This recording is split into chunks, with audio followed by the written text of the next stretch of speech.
नमस्कार मंडळी. राष्ट्रवादी काँग्रेसचे ज्येष्ठ नेते शरद पवार यांनी नुकतंच एक वक्तव्य केलं आणि त्या वक्तव्यावरून महाराष्ट्रात चिंता व्यक्त केली जाऊ लागलेली.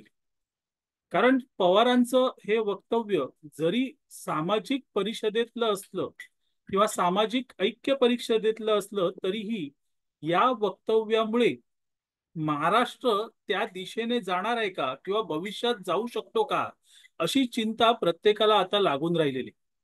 कारण पवार जेव्हा एखादं वक्तव्य करतात तेव्हा ते पूर्ण विचारांती वक्तव्य करतात आणि त्या ज्या सामाजिक ऐक्य परिषदेत पवारांनी जे वक्तव्य केलं हे वक्तव्य महाराष्ट्राची चिंता वाढवणारं वक्तव्य.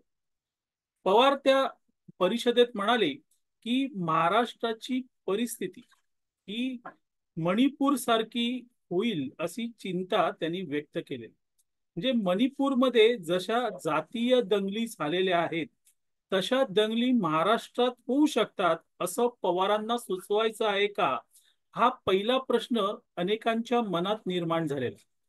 कारण महाराष्ट्र देखील जातीवादामध्ये सध्या होरपळतोय आणि त्याची सुरुवात ही कुठून झाली हे प्रत्येकाला ठाऊक आहे. पण त्याचा परिणाम हा जातीय दंगलीत होईल का?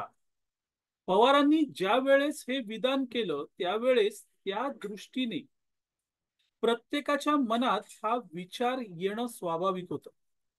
कारण मणिपूरची महाराष्ट्राशी तुलना ही कशी होऊ शकते, हा प्रश्न प्रत्येकाला पडला. पण पवारांनी व्यक्त केलेली चिंता आणि त्यामुळे या गोष्टीचं गांभीर्य मोठं आहे. आता पवारांच्या मनामध्ये हा प्रश्न आलाच कसा, किंवा पवारांच्या मनामध्ये हा प्रश्न येण्यात काहीतरी राजकीय बात आहे का, असंही अनेकांना कोडं पडलेलं आहे. कारण पवार जे म्हणाले त्यावरून खुद्द राज ठाकरे यांनी जे वक्तव्य केलं ते वक्तव्य पवारांची राजकीय बात उघड आणणारं होतं का, असाही एक संशय आता व्यक्त व्हायला लागलेला आहे. ज्या वेळेस काल पुण्यात पवारांच्या त्या वक्तव्याबद्दल पत्रकारांनी राज ठाकरे यांना विचारलं त्यावेळेस राज ठाकरे म्हणाले की शरद पवारांचं ते वक्तव्य मी वाचलेले नाही, पण शरद पवारांनी या गोष्टीला हातभार लावू नये, बाकी काही नाही. म्हणजे जो प्रश्न सर्वसामान्यांना पडलेला आहे तोच प्रश्न राज ठाकरे यांनी शब्दात व्यक्त केला का? कारण राज ठाकरे म्हणतायत की पवारांनी त्याला हातभार लावू नये. म्हणजे पवार त्या गोष्टीला हातभार लावण्याच्या बेतात आहेत का, असा प्रश्न आता नव्याने सुरू लोकांच्या मनात घोंगावू लागले. कारण मणिपूर सारखी परिस्थिती महाराष्ट्रात कशी येईल?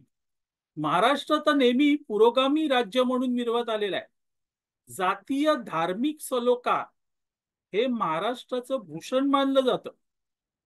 हेच शरद पवार सातत्याने शाहू फुले आंबेडकर यांचा उल्लेख करतात आणि शाहू फुले आंबेडकर यांनी नेहमी जातीय सलोखा राखण्यासाठी जाती जातीतल्या भिंती कोसळून टाकण्यासाठी प्रयत्न केले. आणि तेच पवार जेव्हा म्हणतात की महाराष्ट्राची स्थिती ही मणिपूर सारखी होईल आणि त्यावर राज ठाकरे म्हणतात की पवारांनी त्याला हातभार लावू नये, तेव्हा कुठेतरी शंकेची पाल मनात चुकचुकते. अगदी 100% चुकचुकते मित्रांनो. राज ठाकरे त्या पत्रकार परिषदेत पुढे म्हणाले की आता महाराष्ट्रामध्ये हे जातीवादाचं विष इतकं खोलवर रुजलेलं आहे. मी त्या लहान मुलींचं संभाषण ऐकलं आणि मला वाटलं की नाही, हे खूप पुढे गेलेलं आहे. हे महाराष्ट्र पोखरून काढेल आणि या महाराष्ट्राला त्याच्या सामर्थ्याने जगवणार आता कोणीतरी हवंय. हे जातीपातीतलं विष आता नष्ट झालं पाहिजे. राज ठाकरे यांचा हा सगळा रोग अर्थातच शरद पवार यांच्यावर होता, हे काही वेगळं सांगायला नको. कारण याच राज ठाकरे यांनी हे स्पष्ट केलेलं आहे की ज्या वेळेस राष्ट्रवादी काँग्रेसचा जन्म झाला तेव्हापासून महाराष्ट्रात जातीपातीचं राजकारण सुरू झालं. पवारांच्या या वक्तव्यावर केवळ राज ठाकरे यांनी टीका केली नाही, तर भाजपचे नेते प्रवीण दरेकर यांनी ही टीका केली की जाती जातीमध्ये भांडणं होऊन दंगलीसारखी परिस्थिती निर्माण होईल आणि हे रोखलं पाहिजे. पवार 4 वर्ष खुद्द मुख्यमंत्री राहिलेले आहेत, त्यांना महाराष्ट्राचा अभ्यास आहे, पण ते हे जाती जातीतली भांडणं रोखण्यासाठी पुढे येत नाहीयेत. ते अलिप्त राहून मजा बघतायत असं खुद्द प्रवीण दरेकर म्हणालेत. आणि हे सगळं पवार जाणतात का? पवारांना हे माहिती आहे का की सगळं जातीपातीचं विष हे नेमकं कोणामुळे आलं? जरांगेंचे सहकारी सांगतात, जरांगे ज्यांनी मराठा आरक्षणासाठी उपोषण आंदोलन सुरू केलेलं आहे, त्यांचं उपोषण आंदोलन थांबायचं नाव घेत नाहीये, थांबायचं नाव घेत नाहीये. आणि त्या जरांगेंचं जे सहकारी यांनी सांगितलंय की जरांगेंना शरद पवार यांची पूस आहे. आता ह्या सगळ्या घटना जर तुम्ही बघितल्या तर नेमकं राज ठाकरे काय चुकीचं बोलतात असा प्रश्न मनात येतो की नाही मित्रांनो? कारण राज ठाकरे म्हणतात की पवार जर असं म्हणत असतील मणिपूर सारखी स्थिती महाराष्ट्रात होईल तर त्यांनी या गोष्टीला हातभार लावू नये. म्हणजेच या गोष्टींसाठी कुठेतरी पवार हे जबाबदार आहेत का? मंडळी, दिशा ही नेमकी कुठली आहे ही आता प्रत्येकाला कळून चुकलेलं. आणि हे सगळ्यात भयंकर आहे, भयंकर आहे मित्रांनो हे सगळ्यात. कारण हा पुरोगामी महाराष्ट्र जातीपातीच्या राजकारणात अडकला तर किती महाभयंकर परिस्थिती होईल. राज ठाकरे पुन्हा त्या पत्रकार परिषदेत म्हणाले की तुम्ही मतांसाठी महाराष्ट्रात जातीपातीचं विष कालवू नका. तुम्ही मिळवा मतं या सत्तेत, पण त्यासाठी जातीपातीचं विष कालवू नका. इतकं रोखठोक राज ठाकरे म्हणाले. आणि त्यांच्या त्या बोलण्यात जे दडलं होतं ते शरद पवार यांची राजकीय बात होती आणि ते राज ठाकरे यांनी उघडकीस आणलं.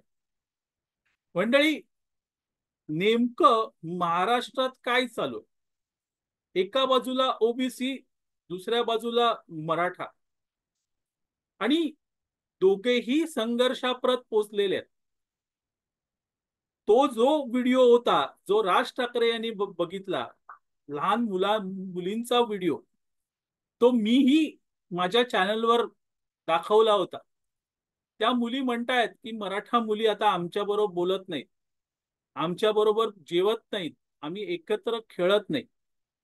तोच व्हिडिओ राज ठाकरे यांना अस्वस्थ करणारा. राज ठाकरे कशाला मित्रांनो?